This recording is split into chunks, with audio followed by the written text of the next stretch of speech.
Hey guys, आज हम explain करने वाले हैं ए वर्चुअस बिजनेस के एपिसोड 5 को। अगर आपने पिछले एपिसोड नहीं देखे हैं तो लिंक आपको डिस्क्रिप्शन में मिल जाएगा। एपिसोड की शुरुआत में दो यून को देखते हैं जो जोंगसू को लिफ्ट देता है और इसके यहाँ पर हेल्प भी कर रहा होता है। जोंगसू किसी थैंक यू कहती है, बाद में चेयर को लेती है और शॉप के अंदर आ गई थी और यहाँ की चेयर को यहाँ पर वापिस रख देती है। बाद में अपने घर पर पैदल जा रही थी, लेकिन तभी सामने यहाँ पर ये देख लेती है कि यहाँ पर मीवा होती है, साथ में जोंगसू होता है। ये दोनों बहुत ही हैप्पी होते हैं और प्यार में होते हैं। बाद में दोनों घर पर आ गए थे, लेकिन तभी जोंगसू यहाँ पर ये देख लेता है कि पीछे अब जोंगसू होती है। जोंगसू मीवा को अंदर भेज देता है और बाद में जोंगसू से बात कर रहा होता है। जोंगसू यह कहती है कि ये सब क्या है, तुम दोनों साथ में क्यों हो। जोंगसू ये कह रहा था कि मैं यहाँ पर रह रहा हूँ, इंताई ने मुझे यहाँ पर रहने की परमिशन दी है, जब तक मुझे जॉब नहीं मिल जाती मैं यहीं पर रहूँगा। जोंगसू कहती है कि मैं तुम दोनों बारे में नहीं जानता है। जोंगसू कहता है कि मैं जानता हूँ, उसे ना कहना अजीब होता, इसलिए मैंने हाँ कह दिया कि मैं यहाँ पर रहूँगा। इस बार मैं बहुत ही अच्छा काम करूँगा, मैं तुमसे कॉन्टैक्ट में रहूँगा। यह कहकर ही घर के अंदर चला गया था। यहाँ पर कोई होता भी है जो इन दोनों को देख रहा था। अगले इसमें जोंगसू अपने घर पर होती है, साथ ही मीनू होता है। मीनू अपनी माँ को देखता है और कह रहा था क्या हुआ है, आप परेशान दिख रही हैं, कि आपका बिजनेस सही नहीं चल रहा है। लेकिन जोंगसू कहती है कि ऐसा नहीं है, बिजनेस सही चल रहा है, तभी तो हम अच्छा खाना खा रहे हैं। मीनू कहता है कि ठीक है, वैसे मुझे कुछ पैसों की जरूरत है, मुझे स्नैक्स खरीदना है। जोंगसू कहती है कि ठीक है। बाद में पैसे निकाल रही थी, लेकिन यहाँ पर ये देखती है कि मेरे पास मेरा वॉलेट नहीं है। वही हम दो यून को देखते हैं जो कि पुलिस स्टेशन में होता है और ये यहाँ पर वॉलेट को देख रहा था। बाद में अपनी सीन भी याद कर रहा था कि जब मैं जोंगसू को छोड़कर घर पर वापस आ रहा था तब उसका वॉलेट मेरी गाड़ी में रह गया था। बस एंड में सेउंजी वॉलेट को देखता है और कह रहा था कि ये क्या है। दोयुन कहता है कुछ भी नहीं है। सेउंजी कह रहा होता है कि यूनसिक सभी को बुला रहा है, बहुत ही सीरियस मैटर है। दोयुन कहता है कि मुझे भी आना होगा, तभी पास में अब यूनसिक होता है और कह रहा था कि तुम्हें भी आना ही होगा। अगले इसमें यहाँ पर चारों साथ में होते और खाना खा रहे थे। दोयुन कहता है कि वो सीरियस मैटर क्या था, हालांकि यहाँ पर वो कुछ भी नहीं होता है। यूनसिक ने यहाँ पर यह कह दिया था कि हमारी टीम के मेंबर तुम्हें जानते नहीं हैं, अगर हम साथ में खाना खाएंगे तो सभी तुम्हें जान सकते हैं, और अगर तुम खाने के लिए पे करोगे तो और भी अच्छा होगा। दो यून भी कहता है कि ठीक है मैं पे कर दूंगा। फिर यहाँ पर सब बाहर आ गए थे और यहाँ पर जोंगसू को देखते हैं। जोंगसू कह रहा था कि ये तो शहर से बाहर था, अब यहाँ पर ऑफिस क्या करने के लिए आया है। दो यून भी अपनी इसको देख लेता है और बाद में रात वाली सीन को याद कर रहा था कि जब भी दोनों बात कर रहे थे तब मैंने इनकी बातें सुन ली थी।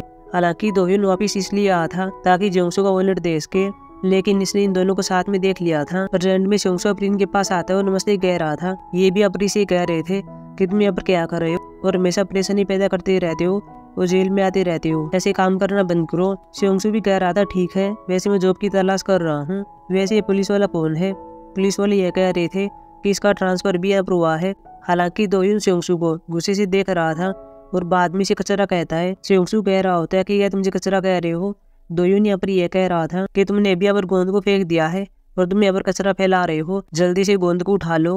हालांकि पहले जोंगसू ऐसा नहीं कर रहा था, लेकिन बाद में से ऐसा करना पड़ता है। अगले इसमें जोंगसू को देखते हैं, साथ में ग्योमी होती है, साथ में योंगबोक होती है और जूरी भी होती है। ये सब यहाँ पर इस बारे में बात कर रहे थे कि हमारे प्रोडक्ट को हम आगे कैसे ले जाएं, हमारे पास अब प्रोडक्ट बेचने के लिए कस्टमर नहीं है। ग्योमी यहाँ पर यह कहती है कि वाइब्रेटर बहुत ही महंगे होते हैं, इन्हें केवल रिच वीमेन खरीद सकती है। सभी सोच रहे थे कि ऐसी वीमेन कहाँ पर मिलेंगी, लेकिन ग्योमी यहाँ पर यह कहती है कि रॉयल क्लब में सभी वीमेन रिच हैं, लेकिन रॉयल क्लब के चेयरमैन की पत्नी यंगजा है जो कि हमारे सामान को लाइक नहीं करती है। अगर वो हमारे सामान को खरीद ले तो रॉयल क्लब में सभी हमारे सामान को खरीद सकते हैं। तभी वोनबोंग घर पर आ गया था और ये अपनी सबको देखता है। ग्योमी यह कहती है कि तुम क्या करने के लिए आए हो। बोंग कह रहा था कि मेरा घर है, कि मैं यहाँ पर नहीं आ सकता, वैसे मैं खाना खाने के लिए आया हूँ। बाद में घर के अंदर आ गया था। ये तीनों भी कहती हैं कि हम जा रही हैं। ग्योमी बाद बोंग से बात करती है और यहाँ पर यह कहती है कि मैं मीटिंग कर रही थी और लिंगरी के सामान को यंगजा को बेचना चाहती हूँ। लेकिन बोंग कहता है कि ऐसा नहीं हो सकता, वह तुम्हारे सामान को कभी नहीं लेगी। क्या तुम चाहती हो कि हम और भी बर्बाद हो जाए, वो हमारे किराए को बढ़ा सकती है। लेकिन ग्योमी कहती है कि अगर ऐसा हो गया तो क्या होगा, अगर वो मेरी कस्टमर बन गई और लिंगरी के सामान को खरीद लिया तो तुम क्या करोगे। बोंग बाद में लिंगरी के सामान को निकालता है और कह रहा था कि अगर वैसा करती है तो मैं इसको पहन लूंगा और बाहर चला जाऊंगा और वहाँ पर डांस करूंगा। अगले इसमें जोंगसू को देखते हैं जो अपने बेटे को लेने के लिए आ रही थी, साथ में वो डोंगयू भी होता है। तभी पास में कुछ वीमेन बैठी हुई थी और ये जोंगसू को बोलती है। एक वुमेन एक पोस्टर को दिखाती है और यह कहती है कि ये मेरे भाई का नया फोटो स्टूडियो है, तुम यहाँ पर आ जाना और अपनी फैमिली फोटो खिंचवा लेना। लेकिन तभी पास में महिला बैठी हुई थी और यह कहती है कि इसका पति तो घर पर नहीं है, दूसरी वूमन कहती है तुम ऐसा क्यों कह रही हो, इसके पति ने काफी टाइम पहले घर छोड़ दिया था। हालांकि कल ही मैंने उसे गेमजी में देखा था और वो यहाँ पर काम की तलाश कर रहा था। वो अपनी फैमिली से भी नहीं मिला। वैसे क्या तुम्हारा झगड़ा हुआ है, तुम डिवोर्स तो नहीं लेने वाली ना। जेंगसू बाद में ये कहती है कि कोई गलतफहमी हो गई होगी, मेरा पति एक दोस्त की हेल्प कर रहा है और वैसे हम कल ही मिले थे। बाद में जेंगसू अपने घर पर आ रही थी। आगे यहाँ पर दोयुन होता है। जेंगसू कहती है तुम यहाँ पर क्या कर रहे हो। दोयुन कह रहा होता है कि मैं तुमसे मिलने के लिए आया था। बाद में इसके वॉलेट को दिखा रहा था। जेंगसू बाद में वॉलेट को लेती है और हैप्पी होती है और यह कहती है कि मुझे लगा कि मैंने इसे खो दिया है। दोयुन कहता है वैसे तुम कहाँ पर थी। जेंगसू कहती है कि मैं मीटिंग कर रही थी। दोयुन कहता है मीटिंग कैसी थी। जेंगसू कहती है कि ठीक थी। बाद में जेंगसू किसी बाई कहती है और अपने घर पर आती है और पर्स में अपने बेटे की फोटो देख रही थी और अपने आप से ये कहती है कि मुझे काम पर फोकस करना चाहिए। और अगले सीन में सोयोन से मिलती है जो यंगजा की बेटी होती है और साथ में जेंगसू की दोस्त भी है। जेंगसू यहाँ पर ये जानने का ट्राई कर रही थी कि तुम्हारी माँ को क्या पसंद है, वह कि इन चीज़ों में इंटरेस्टेड है, हम उन्हें लिंगरी का सामान बेचना चाहते हैं। सोयोन यह कहती है कि उसे दूसरे का मिस फॉर्चून बहुत ही पसंद है। अगले सीन में चारों मिले साथ में होती है। जेंगसू को नहीं बता दिया था कि मैंने क्या पाया है। अभी चारों यहाँ पर यह सोच रही थी कि इनमें से कौन यंगजा से मिले। हालांकि अब जेंगसू यह सजेशन देती है कि ग्योमी को यंगजा से मिलना चाहिए। अगले इसमें यंगजा को देखते हैं जो कि हेयर सैलून में होती है, साथ में जोरी भी होती है और बाद में पर ग्योमी आती है। ग्योमी पर यंगजा को देख लेती है और बाद में जाने वाली होती है। जोरी पर ग्योमी के पास आती है और कहती है तुम क्यों जा रही हो। ग्योमी कहती है मुझे कुछ बात करनी थी। जोरी कहती है किस बारे में, क्या तुम्हारे हस्बैंड के साथ झगड़ा हुआ है। ग्योमी कहती है कि अभी मैं बात नहीं कर सकती क्योंकि यंगजा अनकंफर्टेबल हो जाएगी। लेकिन यंगजा कहती है कि मैं नहीं होंगी, वैसे भी हम अजनबी नहीं है, मुझे बताओ तुम्हारे बीच क्या हुआ था। ग्योमी बाद में बैठकर इसी बात करती है और यहाँ पर यह बताती है कि तुम्हें तो बता कि मैं कैसा काम करती हूँ, मेरे पति को ये सब पसंद नहीं था लेकिन मुझे नहीं पता था कि वो इतना अश्लील है। यंगजा कहती हुआ क्या है। ग्योमी बाद में आगे बताती है कि मैंने लिंगरी को पहन लिया था और तभी बोंग घर पर आ गया था और उसने मुझे लिंगरी में देख लिया था। यंगजा कहती है आगे क्या हुआ। लेकिन तभी वो जेंगसू को साथ में योंगबुक आ गई थी जो कि लिंगरी के सामान को लेकर आती है और यहाँ पर ग्योमी को देती है। ग्योमी बाद में यंगजा से कहती है कि मैं जा रही हूँ ताकि सामान को बेच सकूं। लेकिन यंगजा कहती है तुम ऐसे नहीं जा सकती, मैं इन बातों ने नहीं बताई कि आगे क्या हुआ, चलो मेरे ऑफिस में चलते हैं और वहाँ पर बात करते हैं। बाद में इसको ऐसे ले जा रही थी। ये तीनों भी से गुड लक कहते हैं। अगले स्मिथ ऑफिस में होते हैं। ग्योमी यहाँ पर ये बताती है कि उसने रात में 3 बार मेरे साथ ये किया था, वह पूरा जानवर बन गया था और मुझ पर टूट पड़ा था, मुझे नहीं पता था कि ऐसा होगा। यंगजा कहती है एक रात में 3 बार ये कैसे पॉसिबल है। ग्योमी कहती है कि सच है, अभी मैं जा रही हूँ, मुझे प्रोडक्ट को बेचना है। लेकिन यंगजा इसको रोक लेती है और यह कहती है कि मैं तुम्हारे सभी प्रोडक्ट को खरीद लूंगी, तुम भी आजकल बहुत ही स्ट्रगल कर रही हो। अगले इसमें पुलिस स्टेशन में देखते हैं हेयुसुगी यहाँ पर दोयुन को बोल रहा था और कुछ काम करने के लिए कहता है।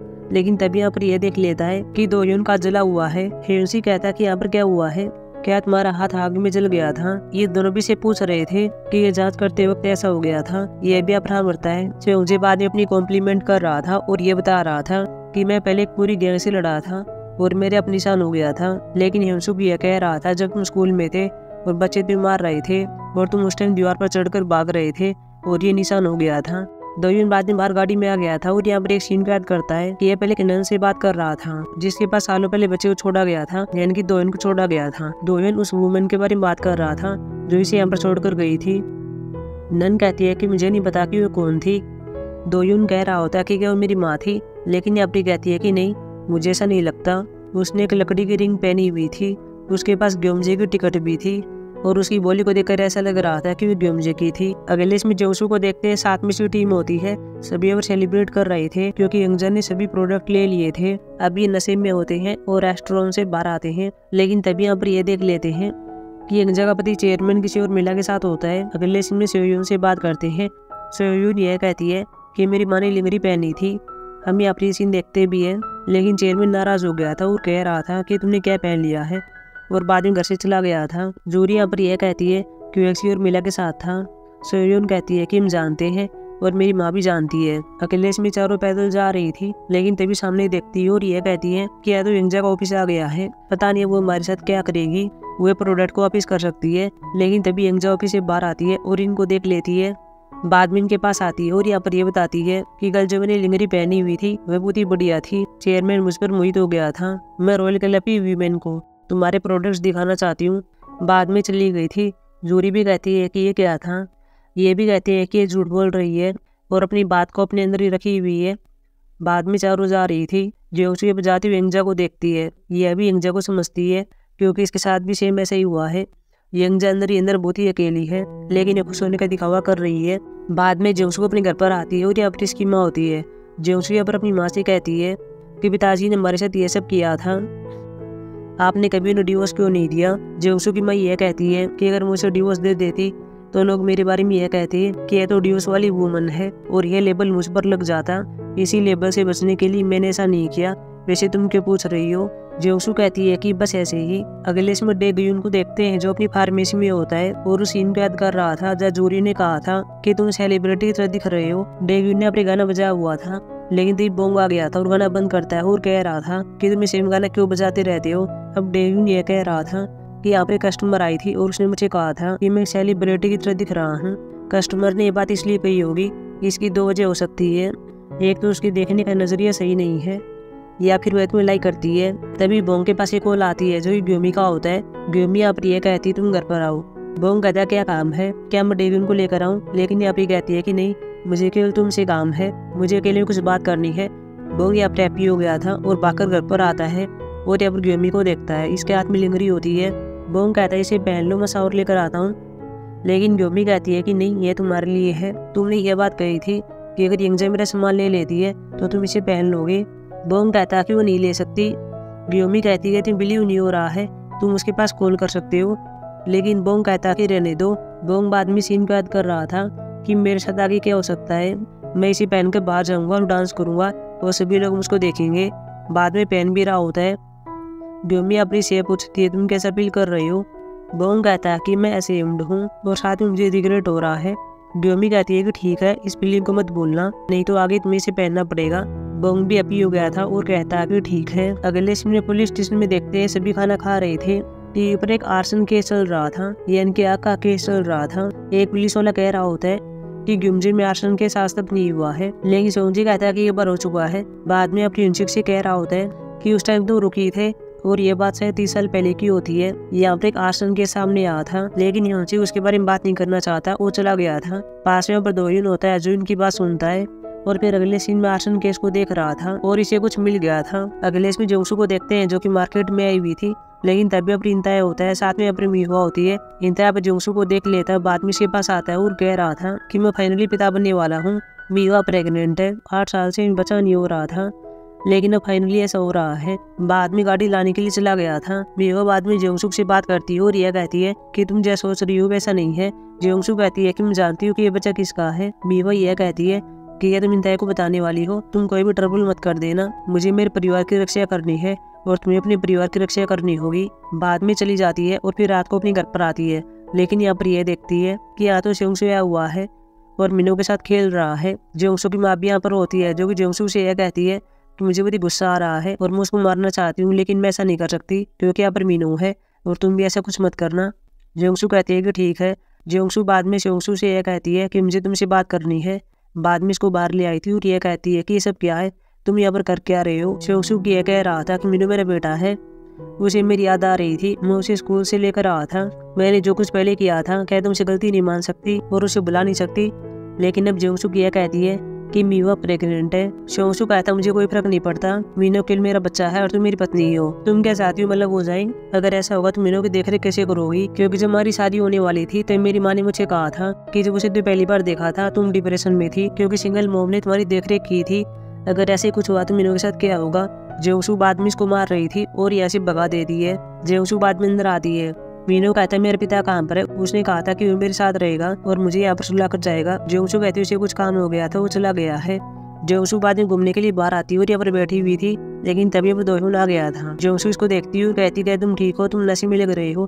दोयुन ये कह रहा था कि मैं सालों से कुछ ढूंढ रहा था, इसीलिए मैं यहाँ पर आया था। पिछले सालों से मैं सोच रहा था कि आंसर ये होना चाहिए और मैं इसी को फॉलो कर रहा था। अब मुझे जांच के लिए नई डायरेक्शन लेनी होगी। जेंगसू कहती है कि मेरे साथ भी ऐसा ही है, पूरी लाइफ अपनी फैमिली की परवाह करती रही, लेकिन अभी कुछ ऐसा हुआ है जिसको मैंने एज्यूम भी नहीं किया था। मुझे अब अपना माइंड चेंज करने की जरूरत है, लेकिन मुझे नहीं पता है कि मैं अपने बच्चों को कैसे हैप्पी रखूं। मुझे नहीं पता कि कौन सा वे है। दोयुन कह रहा होता है कि यह तुमने तुम्हारे बच्चे से पूछा था कि वे कौन से वे से हैप्पी रह सकता है, तुम्हें उसे पूछना चाहिए ताकि तुम्हें बाद में इसका रिग्रेट न हो।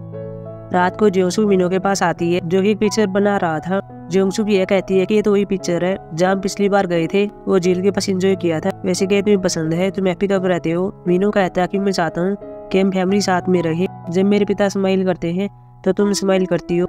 और मैंने किताब में पढ़ा भी था कि अगर कोई इंसान हैप्पी होता है तो वह दूसरे को हैप्पी बना देता है। अकेले में जियोंगसू पिकनिक की तैयारी कर रही थी और बाद में तीनों यहाँ पर आ गए थे। जियोंगसू और मीनू हैप्पी होते हैं और जियोंगसू अपरीन को देख रही थी। जियोंगसू बाद में जियोंगसू के पास आता है और कह रहा था कि मुझे बताता कि यह डिसीजन आसान नहीं था और ऐसा करने के लिए थैंक यू। तुमने पिछली बार क्या दिला दी है, जब हम पिछली बार यहाँ पर आए थे तब भी इतने हैप्पी थे। अब जियोंगसू किया कहती है कि अगर पिता स्माइल करते हैं तो आप हैप्पी होती हो और बाद में मैं हैप्पी होता हूँ। जब मैंने तुम्हें और मीवा को साथ में देखा था उसके बाद भी मैंने एक बार भी स्माइल नहीं की है। अब तुम्हें इस बात का रियलाइज होगा कि तुमने क्या खो दिया है और तुम्हें इसका रिग्रेट होगा। तुम्हें बाद में इसका बुरा पेन होने वाला है। बाद में जियोंगसू से यह कहती है कि चलो डिवोर्स ले लेते हैं। फिर एपिसोड खत्म हो गया था। सो गाइस, अब हम मिलेंगे एपिसोड 6 में जो कल आने वाला है। तब तक के लिए बाय।